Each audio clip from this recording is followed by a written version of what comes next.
guest became a huge star as a teenager in the group New Kids on the Block. Yeah. Oh, we still have some NKOTB fans, I see. Now he's starring in the new Stephen King movie Dreamcatcher and the NBC series Boomtown, which airs Sunday nights at 10. I TiVo it. You should too. Check it out. This is why cops only hang around with other cops. Who the hell else could we talk to about the stuff that we see? Can't talk to my wife about it. Even if she was in good shape, she wouldn't understand. Not that I wanted to, because I don't even understand it myself. Ladies and gentlemen, please welcome Donnie Wahlberg.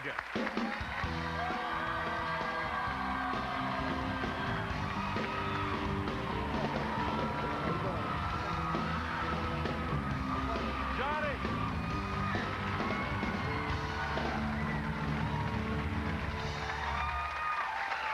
Is this for me? That's all you, Mr. Wahlberg. Nice. Hey, Donnie, thank you for coming, man. It's my pleasure. Thank you for coming. Pleasure. The new show is great. Absolutely love the show. Thank you. Boomtown. Thanks. Absolutely great show. You too, man. Congratulations. Thank you, sir. Thank you. See, we work out at the same gym sometime, and That's right. that's right.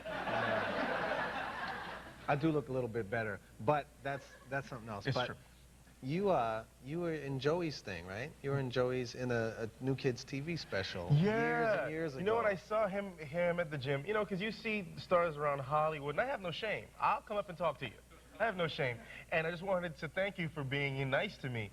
Back in, gosh, 90 or 91, 90, yeah. New Kids on the Block did a Christmas special. I think it was a Christmas special, It was right? like a TV Disneyland. We all like were pretending to be famous. Like Right. I was Indiana Jones, and Joey did like a musical thing. And Frank Joey Sinatra. had a musical thing, and and I think Jordan's might have been at the beach, but I was a dancer, and so I was in bikini shorts with a saxophone dancing around as Jordan sang. That's on the resume. But I remember meeting you and meeting the rest of the guys, and you were so nice to even extras and to the dancers, to everyone on the set. So years later, it was cool to be able to thank you. You know, as opposed to if you'd been really mean to me, I'd be like, look at me now. Right. But on the flip side of that, it was nice to see somebody. I mean, you were an extra almost in this thing, Yeah. and look at you now. I mean, it's really encouraging to see that, and it's nice because, you know, from the time I was a teenager, people have said, well, what do I do to make it? What do I do to make it? And it's hard to really have an answer for that, but you look at what you did. I mean, look how far you've come. It's nice to see it. It really is. Man. Really Well, while is. we're talking about that, you know, it's nice to see what you guys did. You exploded on the scene with New Kids on the Block, and that was great. And you know what? Laugh if you will, I had every record, and I was jumping around going, oh. Loved it. But you had a road before that. You know, your beginnings were so humble, Right. and you had it rough. You know, you were driving around in the back of a refrigerator truck. Yeah. Well, we grew up with 9 kids, and how my parents did it, I don't know. I have 2, and I'm like suicidal half the time. But we didn't have a car when we were little. My dad delivered lunches to public schools in the wintertime and to summer camps in the summertime, and we had a truck that he used. It was a refrigerated truck. I mean, you see them all around. It's like a little tiny cab with 2 seats in the front, but then this big, huge refrigerated box, like, you know, like, I mean, it was like the size of a FedEx truck. And so when we wanted to go to the beach or all go out together, the 9 of us, you know, it would be my dad driving, my mother in the passenger seat, somebody sitting on the spare tire in the cab, and then 8 of us in the back of the truck. Just chilling. But it's exactly. So to speak. It's refrigerated, so we had to leave the door open, you know, so we didn't die. We could suffocate in there. And, you know, I mean, it was just, and we're bouncing around, and there's no chairs. There's like milk crates and boxes and Did you ever a get two-wheeler. stuck to the metal? Just go, No. We used to just, you know, wait for red lights. It would be like, thank God. You know, mostly as a kid, you want to get somewhere quick. We'd be like, please stop. Give us a break, you know, because we're bouncing around like pieces of popcorn or something in the back of the truck. It was pretty fun. And, you know, it's humble beginnings, but, you know, it makes you who you are when you grow up. really you know? shapes character. Yeah, and it's funny because my dad, he wasn't big on giving advice when we were little, but he said to me, I really remember this, when I told him I was going to join a singing group. For all he knew, it could have been like a little backyard singing group. He didn't know, but he said, well, if you make it, if you ever change, when you come home, I'm going to kick your ass. So I said, all right, then I won't change. And Those are loving words to live by. They are, in a weird way. In a weird way. In a very weird way. I got the message. So Yeah, I got the message. Quick too. Yeah. Yeah, Dad, I love you. Bye. Yeah. Right. You so was the rest of the family once the new kid thing took off? Were they jealous, or was it weird because you had all the other brothers, Right. and were they looking at you, the other 8 siblings, just mad? There was no jealousy. Amazingly enough, when we were little, like if somebody got a toy that somebody else wanted, there'd be fights. I mean, knockdown, drag-out fights. But when this happened, the success with the new kids, for me, it was nothing but love in the family. I mean, it was really amazing. And I really would have expected it from Mark because he had a chance to be in the group, and he didn't want to do it. He wanted to hang out with his friends and play basketball and stuff like that. I think he's done okay. He has, but but at the time, you know, we took off. He had just said, no, I don't really want to do that. And the band took off, and I would have expected for him to at least have regrets. Like, man, I should have done that. But he never did. I mean, he was so supportive. I mean, he'd get in fights. If somebody said the new kids stink or something, he'd walk up and punch somebody in the face. He was really supportive in other ways than being violent. But you know, and I made sure to spoil my family back, especially Mark. You know, the first car I ever bought was for him. I didn't even have a car myself. I mean, I'm, you know, making a lot of money and stuff, and I bought him a Grand Cherokee, and I would go to jewelry stores and see things and be like, I don't like this stuff, but Mark will like it. I'll get it for him. And you know, so it was nice. It was great. I think God's plan for me was to help pay back my family, especially my parents, for surviving all those years with 9 kids and doing such a wonderful job and raising us with really no money, and it was really rough growing up. Well, you've come a long way since then, and we're actually going to talk about 2 of the projects, Dad, you're working on right now. We have more with Donnie Wahlberg as soon as we get back. Hey everybody, I'm sitting here with Mr. Donnie Wahlberg. So we discussed your past, and moving now closer. I loved you in Sixth Sense. Was that really? That was hot, right? Now, wasn't that the real defining moment, I think, of you as an actor that kind of clicked everything for you and you started really getting the good roles? It was. You know, I think most importantly what it did is it showed other actors that I was an actor, not just some singer who was trying to be an actor. Right.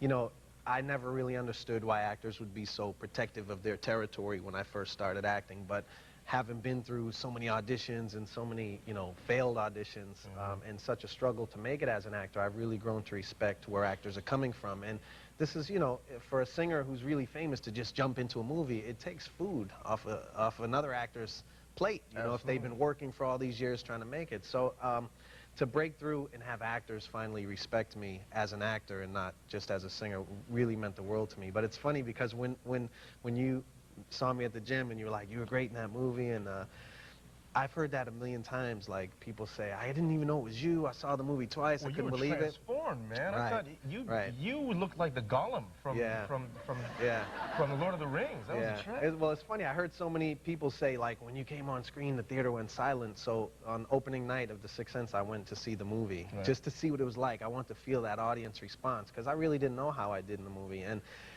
I picked the worst theater in America to go to. I went into the second last row, and there was like 6 teenagers sitting in the back. And already bad. It's already They were heckling all the promos for all the upcoming movies and the trailers and stuff, and I was like, oh man, they're right behind me. I was like, well, if I can impress these kids, then it really must have been a good performance. Well, the minute my character is revealed, like, all I'd heard is the audience always goes, right? These guys started laughing hysterically. And I was like, oh my God. And this opening night of the movie, you know, and I was like, oh man, and they're just heckling and laughing the whole time. And they're like, and everything I would say where like most people would go, oh, that's great. And they were like, what a jackass. I mean, they were going crazy. They thought it was the funniest thing they'd ever seen. And so when I left the theater, I was like, oh man, people all over the country must have been hearing that same type of response. So what that did for me, I think, was saved me, because I've heard such great things about the performance that had I not had that humbling experience of viewing the film with those 6 teenagers, I might have really started to think that, yeah, I am pretty good, you know. But every time I saw somebody, including you, I saw you at the gym and you're like, it was great, man. I always would be like, yeah, okay, thanks, you know, because I wasn't sure. So you thought that in my house it was like, he Donnie Wahlberg. I really didn't know. You know, Man. those kids, I never forgot them. I still don't. I mean, if somebody says you're great in that movie, I'm always like, okay. Well, I'm glad that you said that. We have those 6 kids here right No. But wouldn't that be great if all of a sudden I found all those 6 kids? We have them right here. Right. Now, Boomtown. Love the show, man. Love the show. It's so unique. If you haven't seen Boomtown, Boomtown tells the same story. Well, why am I saying it? Why don't you tell them what it is? Boomtown tells the story of one crime each week from many different points of view. The detectives, it's set in LA. It's 2 detectives, 2 police officers, a deputy DA, a reporter, and a paramedic. And whenever these people happen to cross paths on the same case, you know, that's when the story's told. And it's really a fun show. I mean, it's great. And people have been worried that it's not on the air anymore. It is on the air. Because it's been moved around. Well, it only was interrupted for the Kingpin miniseries, which nobody ever really said it was a miniseries, but it was. So it came back on the air March 2nd, and it's just great. I mean, we're really happy. The fans have been phenomenal and supportive of it, and we're really proud of it. Great cast. So just to reiterate, the show is coming back on. All the fans, because I know that people can drop away and forget you as soon as, you know, 6 weeks go by and they haven't seen you. Well, I think the television networks, they think everybody, like, works for the television networks, because it's, you know, I'll call home to my mother and she's like, what happened to your show? Where's Joel and Fearless? You know, what's going on? And I'll be like, it's coming back. And, you know, the network, I think sometimes they assume that everybody, like, goes on the internet and reads, you know, the NBC.com or whatever networks, you know, they are. And the show is on the air. It just was interrupted for a few weeks, but it's definitely here, and it'll be here for a while.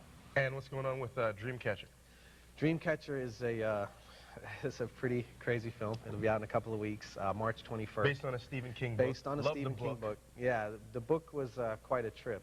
But Lawrence Kasdan, who is one of the great writers, screenwriters, and directors, he wrote Raiders of the Lost Ark and Return of the Jedi and The Empire Strikes Back and The Bodyguard, but he also directed and wrote Body Heat and Silverado and Grand Canyon and The Big Chill. Is that it? Yeah. No, it's not. There's more, but I can't remember them all. He wrote and directed it based on the Stephen King book, and it stars Morgan Freeman and Tom Sizemore and Damian Lewis, who I worked with in Band of Brothers. It's sort of a movie in the tradition of, like, some of the older horror movies. It's funny, scary, you know, like maybe a Jaws, those kind of movies. Like it's almost like big The Thing, and too. crazy. Yeah, a little bit like The Thing.